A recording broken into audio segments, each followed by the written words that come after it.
वीरमहाराजपुर वरिष्ठ गोष्ठी शिक्षा अधिकारी तत्वावधान में राष्ट्रीय आविष्कार अभियान तरफ वीरमहाराजपुर बालक उच्च विद्यालय ब्लॉक स्तरीय क्विज प्रतियोगिता अनुष्ठित हो। उक्त प्रतियोगिता वीरमहाराजपुर ब्लॉक विभिन्न विद्यालय सब जूनियर वर्ग में 90 जन, जूनियर वर्ग में 60 जन और सीनियर वर्ग में 80 जन छात्र छात्री अंशग्रहण करथिले।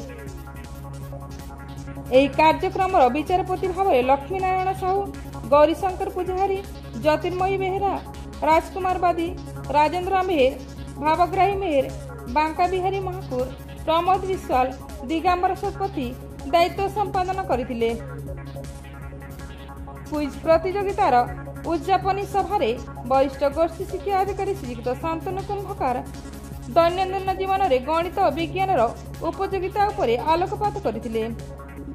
ସାମ୍ବାଦିକ ଶେଷଦେବ ବାରିକ ଓ ବାଳକ ଉଚ୍ଚ ବିଦ୍ୟାଳୟ वीरमहाराजपुर प्रधान शिक्षक अतिथि भावे जोगदे छात्रछात्री मानकु उत्साहित करने सहित समस्त प्रतियोगी पुरस्कृत करथिले।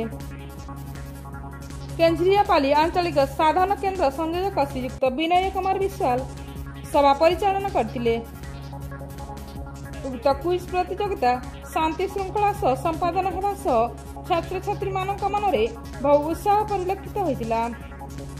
ब्लॉगर समस्त सीएससी उपस्थित रही कार्यक्रम रे पूर्ण सहयोग करथिले। ब्यूरो रिपोर्ट, तनसन टीवी।